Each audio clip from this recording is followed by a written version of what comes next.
I've been self-employed for 5 years, and I would say I have tried most of the common income streams that one-person businesses or solopreneurs have, and specifically they are freelancing / becoming a coach. Second one is digital products or selling your own courses. The third one is being a content creator. So I will go through the pros and cons of each of these businesses and tell you how exactly you can start doing this. But first, before you do anything with any kind of business, you have to get the admin legal stuff out of the way first. So I'm going to talk about that quickly. You want to make sure that you've covered your bases in terms of registering your business, bookkeeping, and opening a business bank account, and also just making sure that you don't need any other kind of license depending on where you live, depending on your state or your city or province. I live in Vancouver, Canada, and this is for Canadians. If you are looking to start a sole proprietorship or a corporation in Canada, I used a service called Owner to register my business, and I highly recommend it for Canadians who want to start a business. I've added a link in the description. For bookkeeping, at the very beginning, you can do your own bookkeeping because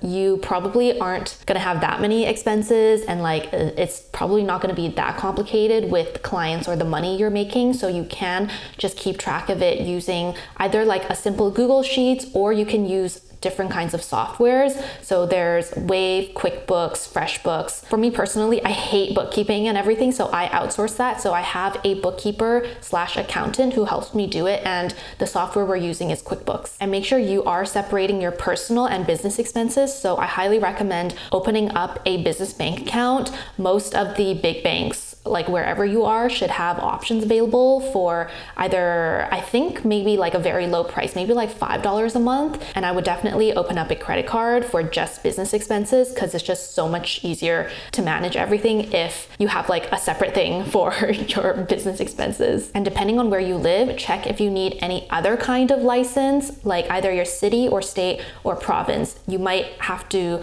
have a business license for that. And if you're feeling really lost, I would double check with an accountant or with a couple of business friends that you have in your local area. And there are also a lot of useful organizations. For example, I live in BC, Canada, so we have Small Business BC, who they have a lot of resources online about what you need to register and what you need to do, all the process and everything. So see if your area has a small business office kind of thing where you can check and look at resources. So now let's get into the 3 popular ways that you can make money as a solopreneur. And you can definitely have a mishmash of these 3. Right now I do have a mishmash of these income streams, but at the beginning I would suggest you just start with one to focus on, or else it's just going to be really hard to manage everything. The first one is freelancing, where you offer a service. These are some examples of freelancing. For me, I've done social media freelancing and also offering calligraphy services. I know that's not a digital thing, but it is something that I offered, and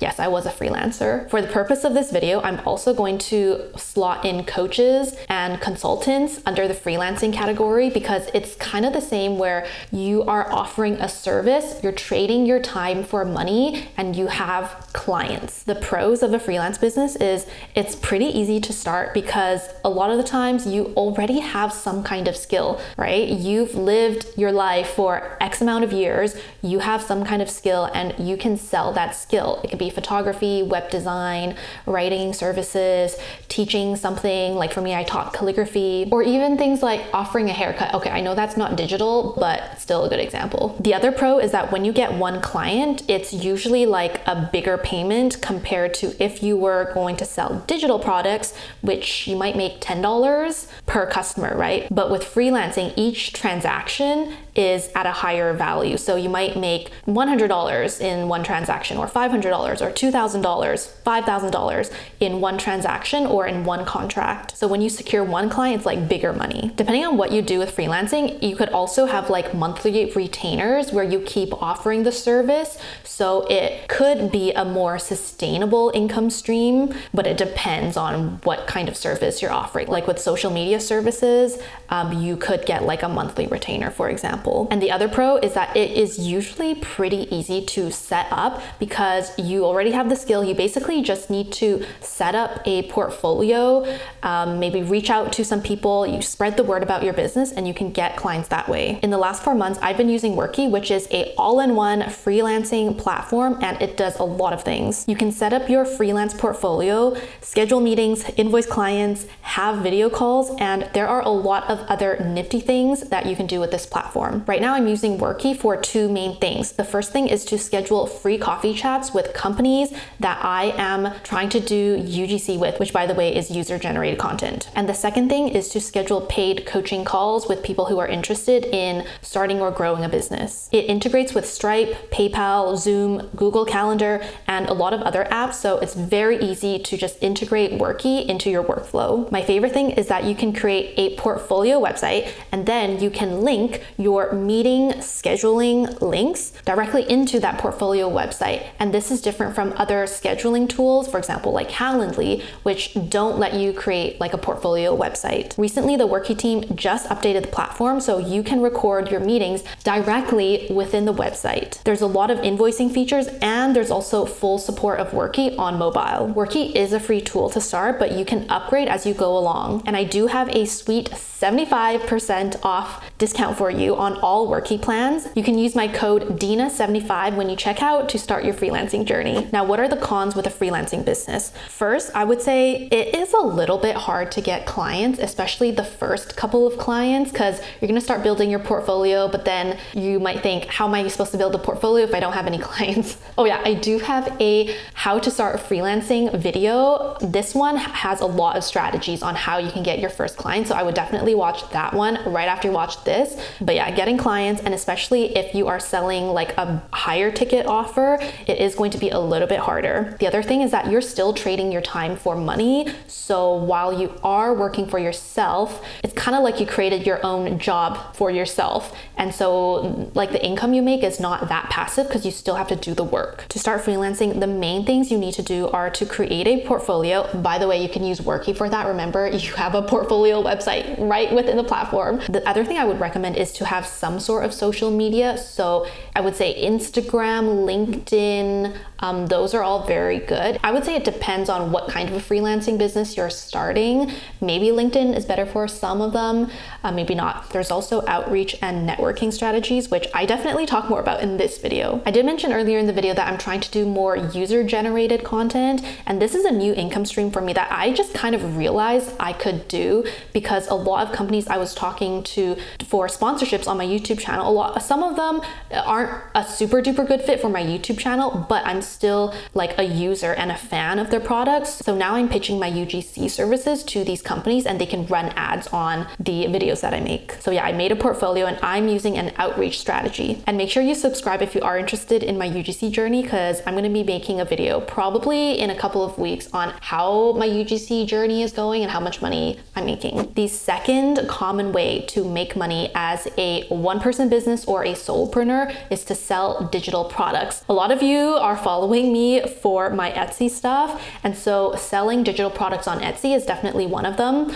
You can also sell digital products through a lot of other different ways. So for example, I do have a Etsy listing photos course that I'm selling mainly through my email list and my YouTube channel. So that is a digital product, like a course that I'm selling. There are also other websites where you can sell digital products, like I think Creative Market is another one. Etsy, I would say, is like the most popular, but there are other platforms that you can sell digital products on. The pros of selling digital products is that it is very easy to start. Like you literally just need your computer and sit in front of your computer and make some things. So I would say it is pretty easy to start. The products could be very easy to make if you already know something about the product or about the industry. And the other good thing about digital products is that they can be very passive. So once you make the product and you post it, people can keep buying your things and you don't have to do a lot of upkeep. The hard thing with digital products is that every time you make a sale, it's like a very small sale. It might be $10 or $50 or maybe like $200, but every time you make a sale, like compared to freelancing, because with freelancing, you could make a lot more in one transaction with one client, and it could be like like a retainer client like every single month. But with a digital product, most of the time you're going to just sell it like one time. You can upsell other products, but most of the time people are just going to buy it one time, right? So you need a lot of sales, and to get a lot of sales, you either need to have, well,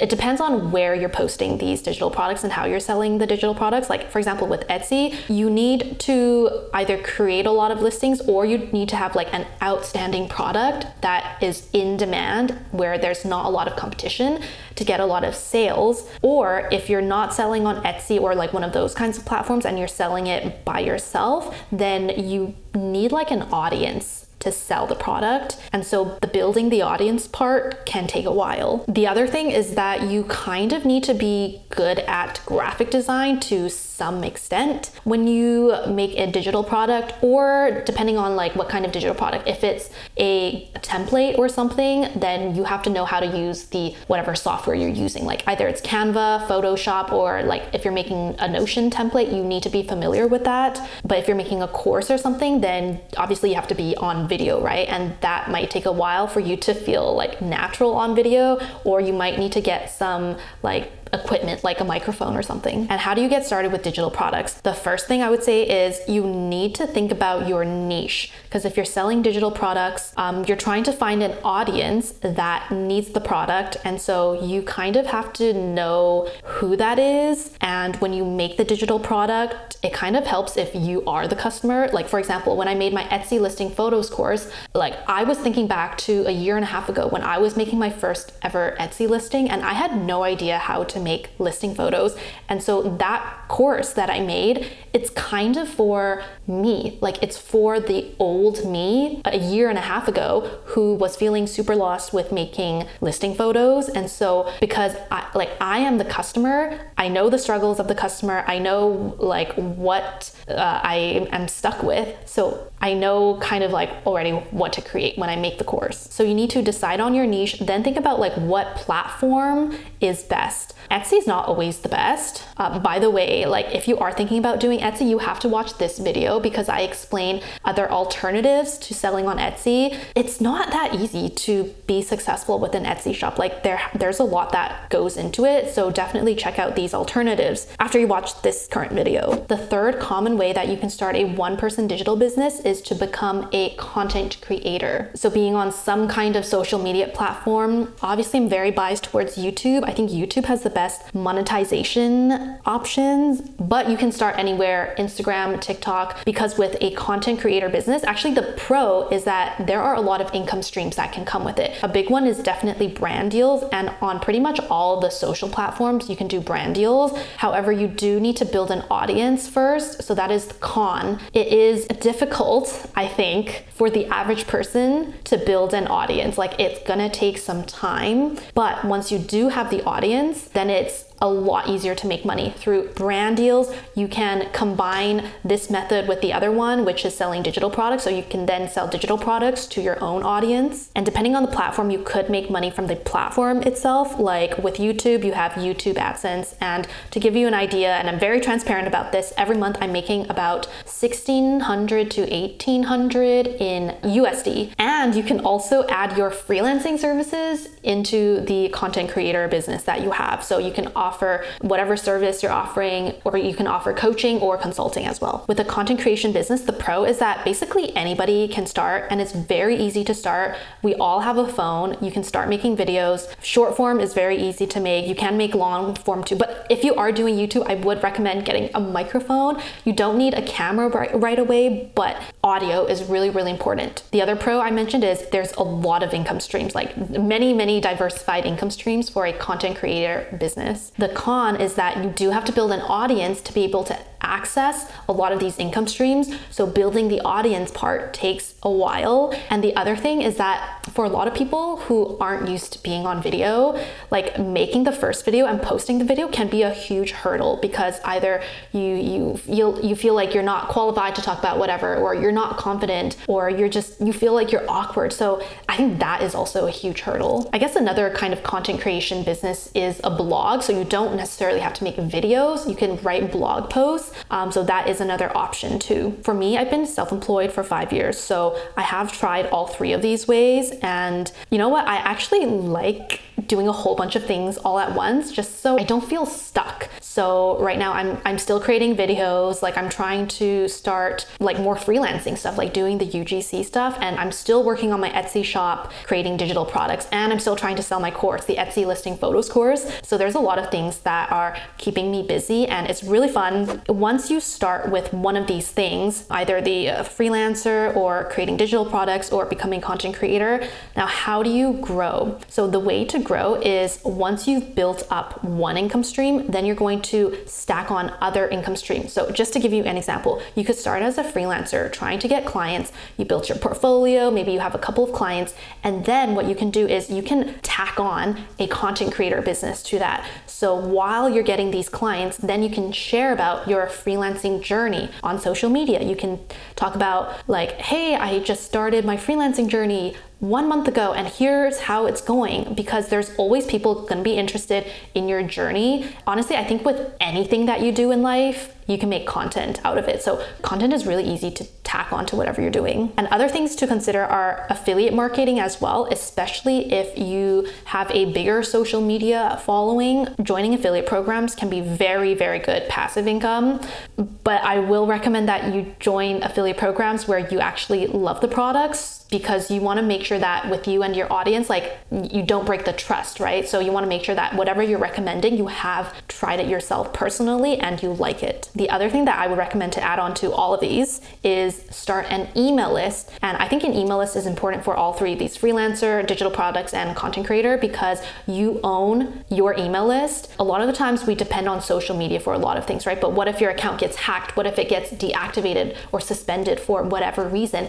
You still have your email list. So there are a lot of email list providers. The one I've been using since 2019 is ActiveCampaign. I do have a code if you want to try out ActiveCampaign, but there are a lot of other ones like MailChimp, MailerLite, ConvertKit, Flowdesk. Honestly, there's like so many different kinds, and it really depends on what you want to do with your mailing list. So you can definitely Google like which one is best for you. But at the beginning, I knew that I wanted to have like a really robust email list provider. So that's why I signed up with ActiveCampaign. Oh, by the way, if you want to join my email list, because I send out a weekly newsletter every Friday with updates of what's going on in my life and my business and useful advice if you want to start a business, I'll put a link below and you can sign up. Also, if you sign up for any one of my freebies, like the business plan template, the start your Etsy checklist, or the start your YouTube checklist, like you will be added to my email list. So feel free to look at the freebies as well, because they might be useful for you.